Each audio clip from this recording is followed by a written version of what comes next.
Hello learners, hopefully you all are doing well. My name is Gohar Rehman and today we are going to discuss about the main part of sentence.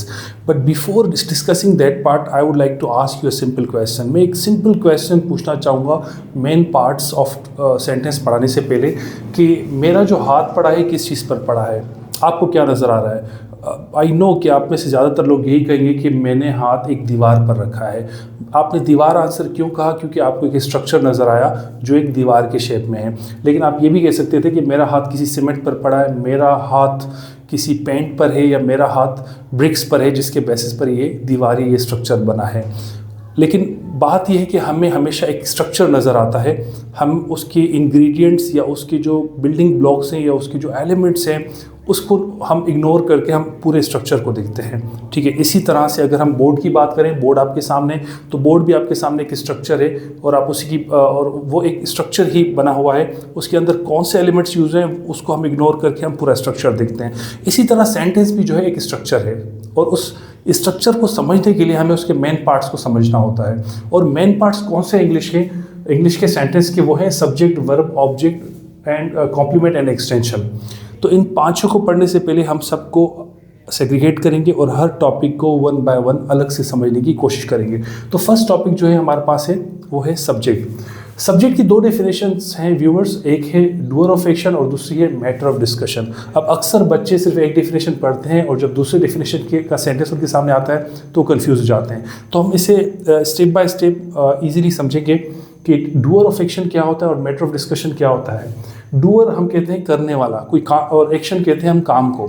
तो doer of action कोई काम करने वाला, और उसके बाद हमारे पास आता है मैटर ऑफ डिस्कशन।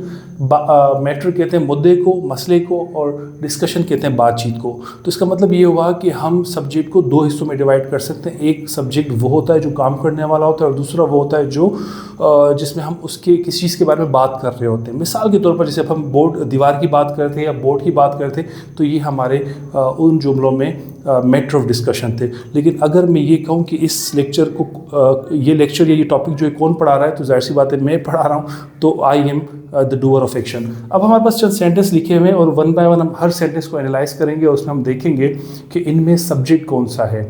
व्यूअर्स, अगर किसी भी स्टूडेंट को एक सेंटेंस को प्रॉपर वे में समझना है तो मैं दोबारा ये बात रिपीट करूँगा कि उन्हें ये 5 जो टॉपिक्स हैं, सब टॉपिक्स हैं मेन पार्ट ऑफ सेंटेंस के, वो ज़रूर समझने होंगे, तभी उन्हें एक स्ट्रक्चर प्रॉपर वे में समझ में आएगा। तो पहले सब्जेक्ट की डेफिनेशन हमने डिस्कस कर ली।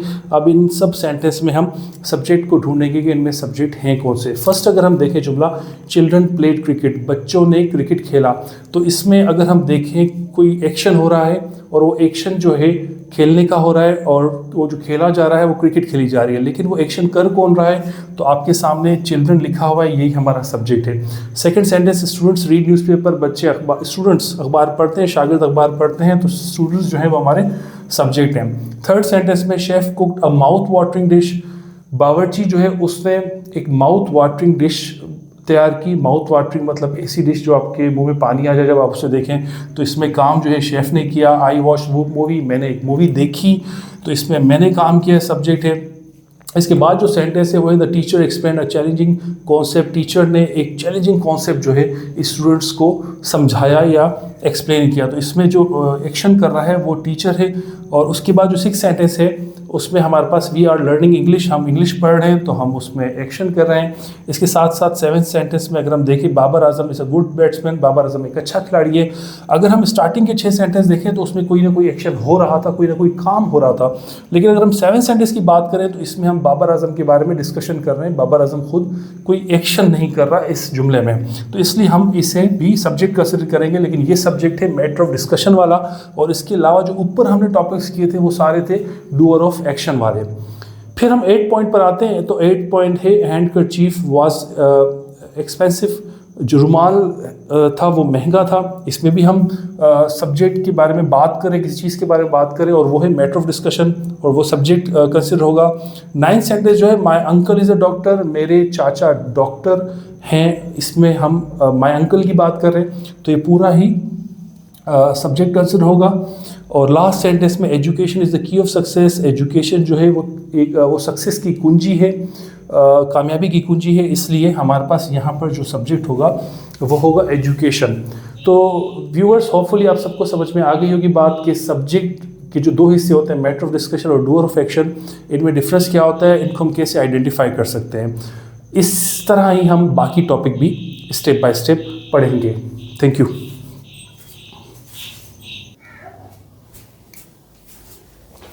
Hello viewers, hopefully you all are doing well. My name is Gohar Rehman and right now we will resume our lecture. हमने फर्स्ट हाफ में सब्जेक्ट किया था और सेकेंड हाफ में हमारे पास है वर्ब। तो वर्ब बेसिकली क्या होता है व्यूअर्स? वर्ब बेसिकली तो बहुत सारे हैं, ठीक है, एक से ज़्यादा हैं, और अगर हम सारे डिस्कस करें तो we are short of time, we can not discuss all those in a single video right now because we are already discussing main parts of sentence. तो फिलहाल हम वर्ब स्ट्रक्चर के हिसाब से पढ़ेंगे, मेन पार्ट्स ऑफ सेंटेंस के हिसाब से पढ़ेंगे, और उसमें हमें दो डेफिनेशंस को समझना पड़ेगा वर्ब की। एक होती है स्टेट और दूसरा होता है एक्शन।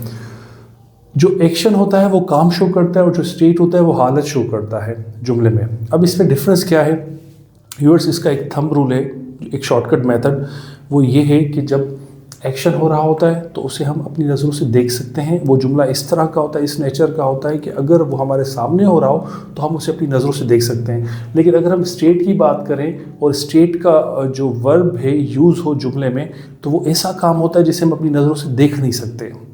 तो अब हम इन दोनों में डिफरेंस देखेंगे। कुछ सेंटेंस मैंने लिखे हैं बोर्ड पर आपके सामने, कुछ नए इंक्लूड किए हैं ताकि उसमें हम स्टेट और एक्शन को भी डिफ्रेंशिएट कर सकें। तो फर्स्ट सेंटेंस की तरफ हम आते हैं। जैसे हमने सब्जेक्ट पहले पढ़ा था, तो पहले हम सब्जेक्ट की डेफिनेशन आपको याद होगी, डूअर ऑफ एक्शन या मैटर ऑफ डिस्कशन। तो फर्स्ट सेंटेंस में हमारे पास जो डूअर ऑफ एक्शन है वो है हमारा आवर फादर, माई फादर। तो ये जुमला है my father thinks about me. Second है आई फेल्ट कोल्ड। थर्ड है अहमद लाइक्स एप्पल्स। तो इसमें हमने सब्जेक्ट्स को अलग कर दिया। अब अगर हम इन सेंटेंस को देखें इन सबको, तो इसमें जो फर्स्ट सेंटेंस है वो उसमें कहा जा रहा है my father thinks about me, मेरे वाले साहब मेरे बारे में सोचते हैं। तो ये एक्चुअली जो थिंग्स है वो बेसिकली एक स्टेट है। ये ऐसा काम है अनलेस हमारे फादर हमें खुद ना बताएं, ये जो भी फादर है वो खुद ना बताएं तो हमें पता नहीं चलेगा कि उनके दिमाग में क्या चल रहा है। तो ऐसा काम है जो हम अपनी नज़रों से नहीं देख सकते, इसलिए हम इसको स्टेट कंसिडर करते हैं। सेकंड पर अगर हम आए, आई फेल्ट कोल्ड, मुझे ठंड लग रही थी। तो जो फेल्ट है, फेल्ट, ये अनलेस आपको सामने वाला नहीं बताया तो आप ये एक्शन खुद भी नहीं देख सकते। थर्ड पर अगर हम आए, अहमद लाइक्स एप्पल, तो ये अहमद लाइक्स जो है ये भी वर्ब है, लेकिन ये स्टेटिव वर्ब है। ये तीनों स्टेटिव वर्ब हैं क्योंकि ये तीनों ऐसे एक्शन हैं जो हम अपनी नज़रों से नहीं देख सकते अनलेस हमें सामने वाला बंदा खुद बताए। अगर हम फोर्थ सेंटेंस पर आए, चिल्ड्रन प्लेड क्रिकेट, बच्चों ने क्रिकेट खेली, तो ये वो एक्शन है जो हमारे सामने अगर होता तो हम उसे ज़रूर देख सकते थे। तो ये होता है हमारे पास एक्शन वर्ब। और इसी तरह स्टूडेंट्स रीड न्यूज़पेपर, शागिर्द अखबार पढ़ते हैं, ये अखबार पढ़ना एक एक्शन है। Chef cooked a mouth watering dish, cooked जो है ये एक एक्शन है। आई वॉच मूवी, मैंने मूवी देखी। Watching is again a sort of action. The teacher explained a challenging concept, explained भी एक एक्शन है। We are learning English, learning सीखना पढ़ना एक्शन है। और उसके बाद अगर हम नीचे जाते, Babar Azam is a good batsman, इसमें कोई भी एक्शन नहीं। हैंडकरचीफ वॉज एक्सपेंसिव, इसमें भी कोई एक्शन नहीं है। और बाकी दोनों में भी कोई एक्शन नहीं है। तो व्यूअर्स, होपफुली आपको ये बात समझ में आ गई कि वर्ब एक दो चीज़ें शो करता है, एक स्टेट है और दूसरी चीज़ है एक्शन। स्टेट हम कहते हैं हालत को, एक्शन हम कहते हैं काम को। काम वो एक्शन होता है जिसको हम अपनी नज़रों से देख सकते हैं। स्टेट वो सिचुएशन होती है जिसमें हम उस काम को अपनी नज़रों से नहीं देख सकते। तो इसका जो नेक्स्ट पार्ट है उसमें हम ऑब्जेक्ट पढ़ेंगे इस वीडियो में, और कॉम्प्लीमेंट एक्सटेंशन को हम सेपरेट वीडियो में बनाएंगे।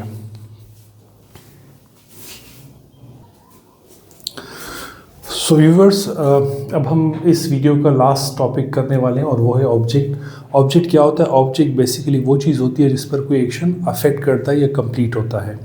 अब ये सेंटेंस कुछ लिखे हुए हैं आपके सामने बोर्ड पर, और उसमें हम ढूंढेंगे कि कौन कौन से सेंटेंस, कौन कौन से जो वर्ड्स हैं वो ऑब्जेक्ट हैं।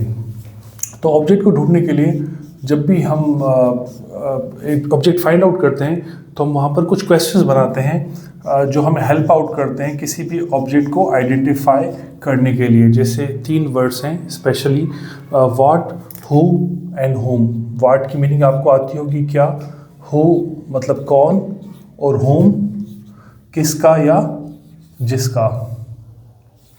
किसका या जिसका या किसको या जिसको, इस तरह की मीनिंग्स इन तीनों वर्ड्स की होती हैं। अगर हम सेंटेंस को देखें और हम इनमें कोशिश करें आइडेंटिफाई करने के लिए कि क्या इनमें ऑब्जेक्ट है या नहीं है, तो हम इन वर्ड्स को यूज़ करेंगे। फर्स्ट सेंटेंस है my father thinks about me. अगर मैं इसमें क्वेश्चन बनाऊँ माई फादर थिंक्स वॉट, तो इसका आपको आंसर मिलेगा ही थिंक्स अबाउट मी। तो आपको ये ऑब्जेक्ट मिल गया। आपने करना ये, आपने वर्ब के ऊपर ये 3 सवाल बनाने हैं। इनमें से किसी भी सवाल का अगर आपको जवाब मिल गया तो समझ जाएं वही ऑब्जेक्ट है। I felt cold, I felt what, मैंने क्या फील किया, तो आपको आंसर मिलेगा cold. Ahmad likes apples, Ahmad likes, Ahmad पसंद करता है, अहमद क्या पसंद करता है, अगर हम इसको क्वेश्चन बनाएं तो आपको एप्पल्स आंसर मिलेगा। चिल्ड्रन प्लेड, बच्चों ने खेला, बच्चों ने क्या खेला, आपको क्रिकेट का आंसर मिलेगा। स्टूडेंट्स रीड, स्टूडेंट्स पढ़ते हैं, क्या पढ़ते हैं स्टूडेंट्स, न्यूज़पेपर। और शेफ़ कुक्ड, शेफ़ ने बनाया, क्या बनाया, अ माउथ वाटरिंग डिश। इसी तरह आई वॉच, मैंने देखा, मैंने क्या देखा, मैंने मूवी देखी। The teacher explain, teacher explain किया, क्या एक्सप्लेन किया, अ चैलेंजिंग कॉन्सेप्ट। इसी तरह वी आर लर्निंग, हम पढ़ रहे हैं, हम क्या पढ़ रहे हैं, हम इंग्लिश पढ़ रहे हैं। Babar Azam is a good batsman, इसमें कोई एक्शन नहीं है, एक्शन नहीं है तो हम ऑब्जेक्ट भी एक्सपेक्ट नहीं कर सकते, क्योंकि ऑब्जेक्ट की डेफिनेशन क्या है, ऑन विच एक्शन अफेक्ट, जिस पर एक्शन अफेक्ट करता है। तो रिमेनिंग सेंटेंस में हमने वर्ब लिखा ही नहीं और एक्शन वर्ब है ही नहीं, उसमें स्टेटिव वर्ब है ही नहीं, तो उसमें ऑब्जेक्ट का होना भी पॉसिबल नहीं है। तो आपने देखा कि हम ऑब्जेक्ट को किस तरह आइडेंटिफाई करते हैं। और डियर व्यूअर्स, ऑब्जेक्ट को आइडेंटिफाई करने का फ़ायदा ये भी है कि आप जब एक्टिवाइज पैसिवाइज सेंटेंस बनाते हैं तो वहाँ पर आपको आसानी होती है। So this was all about the first half of this entire video, which includes subject, verb, and object. Thank you very much. Keep on watching these videos, and I hope you will learn your English grammar well. Thank you very much.